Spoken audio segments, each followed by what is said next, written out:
دوستو history of Karbala کے پہلے پارٹ میں ہم نے آپ کو بتایا تھا کہ کربلا میں یزید اور حضرت امام حسین کے بیچ جنگ ہونے کی ایک وجہ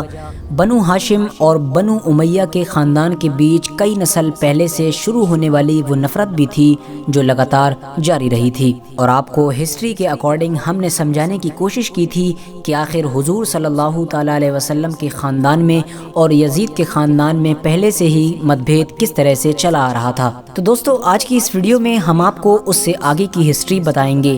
یعنی آج کی اس ویڈیو میں ہم آپ کو بتائیں گے کہ آخر حضرت امام حسین رضی اللہ تعالیٰ عنہ کربلا شہر پہنچے کیوں تھے، ساتھ ہی ساتھ آپ کو بتائیں گے کہ یزید کی فوج نے حضرت امام حسین کے ساتھ کیا کیا اور ان کی شہادت کے بعد ان کے گھر والوں کے ساتھ کیسا سلوک کیا تھا۔ دوستو اس طرح کی تمام چیزیں آج کی اس ویڈیو میں ہم جاننے والے ہیں۔ اس سے پہلے ہم آپ کو بتاتے چلیں کہ اگر آپ نے ہسٹری آف کربلا کا پہلا پارٹ نہیں دیکھا ہے تو آپ جا کر دیکھ سکتے ہیں۔ ویڈیو شروع کرنے سے پہلے بس آپ سے چھوٹی سی گزارش ہے کہ نئے آنے والے دوست چینل کو سبسکرائب کر کے ساتھ ہی میں بیل آئیکن کو بھی پریس کریں،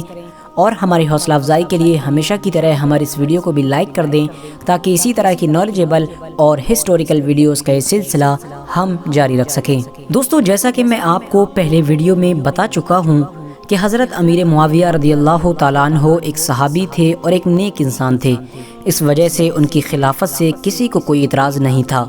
لیکن جب امیر معاویہ رضی اللہ عنہ کے بعد خلافت کے تخت پر ان کا بیٹا یزید بیٹھا تو پوری مسلم قوم میں ایک طوفان آ گیا، کیونکہ یزید ایک شراب خور اور ظالم قسم کا انسان تھا۔ وہ ہر وہ کام کیا کرتا تھا جو اسلامی قانون کے خلاف ہوا کرتا تھا، لہٰذا اسی وجہ سے اسلام کے آخری پیغمبر یعنی حضرت محمد صلی اللہ علیہ وسلم کے نواسے اور حضرت علی کے بیٹے حضرت امام حسین نے یزید کی بیعت کو کرنے سے انکار کر دیا اور آپ مکہ شہر واپس آ گئے۔ دوستو جب تک حضرت امام حسین رضی اللہ تعالیٰ عنہ مکہ شہر واپس آئے تب تک زیادہ تر لوگوں کو یہ معلوم چل چکا تھا کہ حضرت امام حسین یزید کی سلطنت سے متفق نہیں ہیں، یعنی یزید کو ایگری نہیں کرتے ہیں۔ اسی وجہ سے حضرت امام حسین کو لگاتار کوفہ شہر سے خط آنا شروع ہو گئے تھے۔ آپ کو بتاتے چلیں کوفہ شہر میں حضرت علی کے وفاداروں کی تعداد بہت زیادہ تھی۔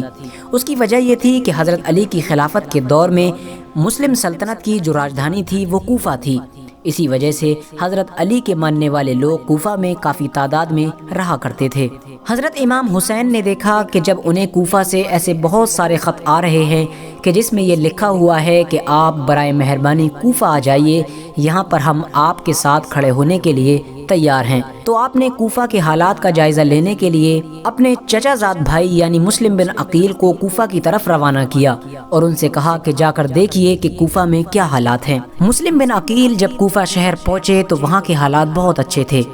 پہلے دن ہی حضرت مسلم بن عقیل کے ہاتھوں پر بہت سارے لوگوں نے بیعت کی اور دن و دن بیعت کرنے والوں کی تعداد بڑھتی چلی گئی۔ آپ کو بتاتے چلیں یہ بیعت حضرت امام حسین کے لیے تھی، یعنی جو لوگ حضرت امام حسین کو خلیفہ بنانا چاہتے تھے۔ مسلم بن عقیل نے کوفہ شہر کے جب اتنے اچھے حالات دیکھے تو انہوں نے حضرت امام حسین کی طرف فوراً ایک خط لکھا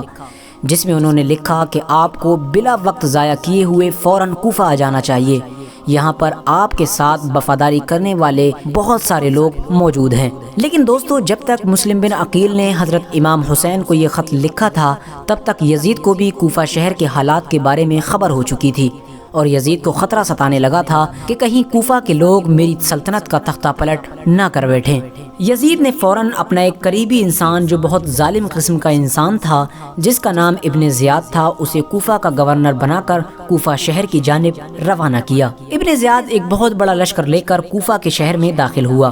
اس نے کوفہ شہر کے باہر ہی اپنی فوج کو روک دیا اور خود اپنا حلیہ بدل کر کوفہ کے اس راستے سے شہر میں داخل ہوا جس راستے سے اکثر مکہ مدینہ جیسے شہروں سے قافلے آیا کرتے تھے۔ ابن زیاد جب اس راستے سے داخل ہوا تو کوفہ کے زیادہ تر لوگوں نے یہ سمجھا کہ شاید امام حسین کوفہ میں آ چکے ہیں۔ سب لوگوں نے امام حسین سمجھ کر اس کا بڑا ہی اچھا استقبال کیا، سڑکوں پر جلوس نکالا گیا اور مرحبا مرحبا کے نعرے لگائے گئے۔ ابن زیاد نے جب ایسے حالات دیکھے تو وہ فوج جو باہر کھڑی کر کے آیا تھا ساری اس نے کوفہ میں بلا لی اور اگلے ہی دن کوفہ کے لوگوں کو یزید کے ظلم و ستم سے ڈرا کر حضرت امام حسین کو سپورٹ کرنے سے منع کر دیا۔ وہ لوگ جو حضرت امام حسین کی وفاداری کا 2-3 دن پہلے تک دعویٰ کیا کرتے تھے، اب وہ لوگ حضرت امام حسین کا ساتھ چھوڑ چکے تھے۔ یزید کے ظلم کے ڈر کی وجہ سے کوفہ کے حالات صرف ایک دن کے اندر اتنے خراب ہو چکے تھے کہ خود حضرت امام حسین کے وہ چچیرے بھائی جنہیں انہوں نے وہاں کے حالات دیکھنے کے لیے بھیجا تھا، یعنی مسلم بن عقیل، ان کو اپنی جان بچانا بھی مہنگی پڑ گئی۔ وہ اپنی جان بچانے کے لیے کوفہ کی ایک بوڑھی عورت کے گھر پر چھپ گئے تھے، لیکن اس بوڑھی عورت کے شوہر نے وہاں کے کوتوال سے مخبری کر دی تھی، جس کی وجہ سے حضرت مسلم بن عقیل اور ان کے ساتھ ان کے 2 چھوٹے چھوٹے بیٹے بھی موجود تھے، ان تینوں کو گرفتار کر لیا گیا اور پھر کچھ لمحے بعد ہی حضرت مسلم بن عقیل کو ان کے 2 چھوٹے بچوں کے ساتھ شہید کر دیا گیا۔ دوستو، وہیں دوسری طرف یعنی مکہ میں مسلم بن عقیل کا بھیجا ہوا خط حضرت امام حسین تک پہنچ چکا تھا، جس خط میں لکھا ہوا تھا کہ کوفہ کے حالات بہت اچھے ہیں، آپ وقت ضائع کیے بنا فوراً کوفہ آ جائیں۔ لہٰذا حضرت امام حسین نے فوراً کوفہ جانے کی تیاری شروع کر دی۔ حضرت امام حسین اپنے تمام اہل خانہ کے ساتھ کوفہ کی طرف روانہ ہوئے۔ جب آپ کوفہ شہر کے بالکل قریب پہنچ گئے تو آپ کو یزیدی فوج نے روکنے کی کوشش کی۔ حضرت امام حسین نے فرمایا کہ میں تم لوگوں کے بلانے پر ہی کوفہ شہر میں آیا ہوں، اگر تم لوگ چاہتے ہو کہ میں کوفہ شہر نہ آؤں تو مجھے واپس جانے دو، میں جانے کے لیے راضی ہوں۔ یزیدی فوج نے حضرت امام حسین کو کوفہ شہر میں داخل نہیں ہونے دیا،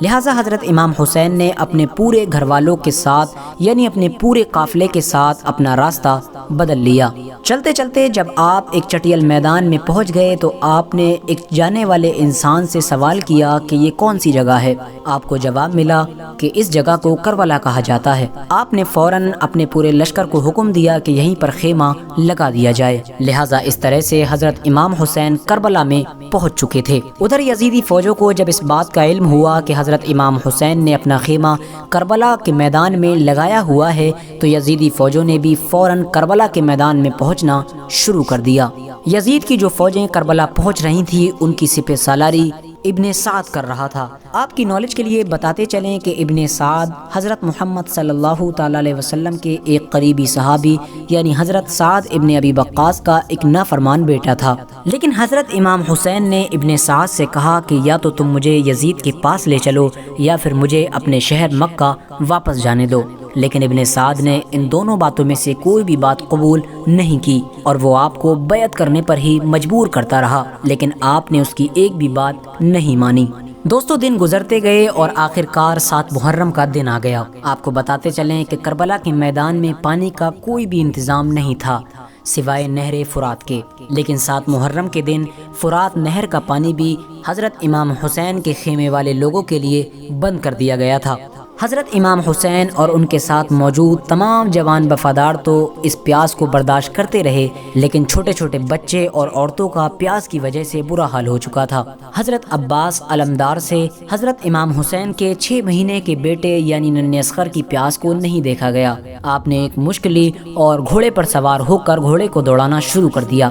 آپ نہر فرات پر پہنچے اور آپ نے مشک میں پانی بھی بھر لیا تھا، لیکن جب آپ پانی لے کر واپس ہونا شروع ہوئے تو یزیدی فوج کے لوگوں نے آپ کے اوپر لگاتار تیر برسانا شروع کر دیے تھے۔ حضرت عباس جب تک حضرت امام حسین کے خیمے تک پہنچ پاتے، جب تک یزید فوج کے تمام سپاہیوں نے تیر چلا چلا کر حضرت عباس علمبردار کے جسم کو چھلنی کر دیا تھا اور اس طرح عباس علمبردار کی بھی شہادت ہو گئی تھی۔ دوستو، اس کے فوراً بعد ہی حضرت امام حسین کے دودھ پیتے بچے یعنی ننھے علی اصغر کو بھی شہید کر دیا گیا تھا۔ دوستو، جب تک 9 محرم کی تاریخ آئی تب تک حضرت امام حسین کو یہ یقین ہو چکا تھا کہ یزید کی فوج کا مقصد صرف اور صرف مجھے شہید کرنا ہے، اس کے علاوہ وہ کچھ بھی کرنے کے لیے تیار نہیں ہیں۔ اسی لیے حضرت امام حسین نے 9 محرم کی رات میں اپنے تمام خیمے والوں کو ایک جگہ پر اکٹھا کیا اور آپ نے کہا کہ یہ بات تو طے ہو چکی ہے کہ یہاں پر موجود سبھی لوگ 1-2 دن کے اندر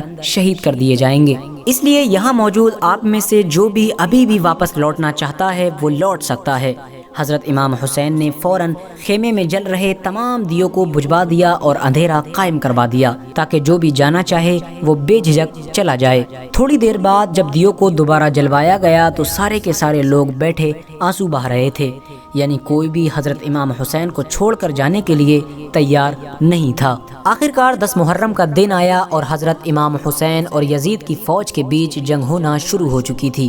جہاں ایک طرف یزید کی ایک بڑی فوج تھی تو وہیں دوسری طرف امام حسین کے صرف 72 وفادار لوگ تھے۔ جنگ ہوتی رہی اور ایک ایک کر کے حضرت امام حسین کے وفادار بہادر جوان شہید ہوتے رہے۔ دوستو، نہ جانے اللہ تعالیٰ نے حضرت امام حسین کے بوڑھے بازوؤں میں ایسی کون سی طاقت دے رکھی تھی کہ حضرت امام حسین بڑھاپے کی حالت میں بھی اپنے ایک جوان بیٹے کی لاش کو میدان سے اٹھا کر لاتے تھے تو وہیں دوسرے بیٹے کو ایک نئے جوش کے ساتھ اسی میدان میں پھر سے جنگ کے لیے بھیجا کرتے تھے۔ دھیرے دھیرے جب حضرت امام حسین کے سبھی وفادار جوان شہید ہو گئے تو اس کے بعد حضرت امام حسین نے خود میدان میں تلوار لے کر نکلنے کا فیصلہ کیا۔ حضرت امام حسین اپنی تلوار سے کافی لمبے وقت تک یزید فوج کا اکیلے مقابلہ کرتے رہے۔ حضرت امام حسین کے تنہا ہونے کے باوجود بھی کوئی بھی آپ کے مقابلے میں نہیں آنا چاہتا تھا، اور اس کی صرف ایک ہی وجہ تھی، اور وہ وجہ تھی کہ وہ حضرت علی کا خون تھے،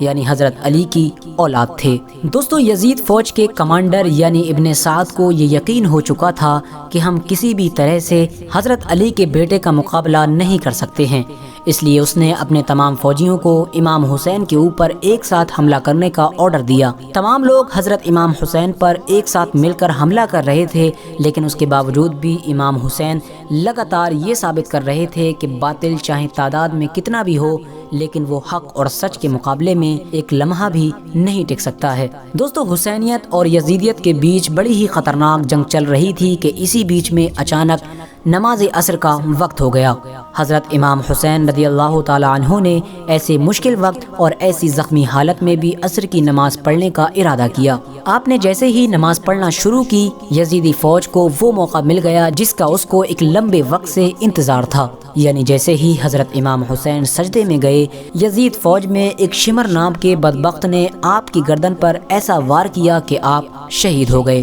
ہسٹری کی بکس میں آتا ہے کہ حضرت امام حسین کی شہادت کے بعد آپ کے سر کو نیزے پر چڑھا کر پورے کوفہ میں گھمایا گیا تھا۔ آپ کے سر کو بلند کر کے جلوس نکالا گیا تھا۔ دوستو، کربلا کی اس جنگ میں حضرت امام حسین کے گھر والوں میں سے صرف ایک مرد ہی بچ سکا تھا، جن کا نام تھا حضرت امام زین العابدین، کیونکہ وہ اس وقت بیمار تھے اور لڑنے کی حالت میں نہیں تھے۔ اس کے علاوہ حضرت امام حسین رضی اللہ تعالی عنہ کی گھر کی تمام عورتوں کو قیدی بنا کر کوفہ لایا گیا تھا۔ بھلے ہی دوستو اس دن حضرت امام حسین کو شہید کر دیا گیا تھا، لیکن آج بھی حضرت امام حسین پوری دنیا میں قیامت تک کے لیے زندہ ہیں۔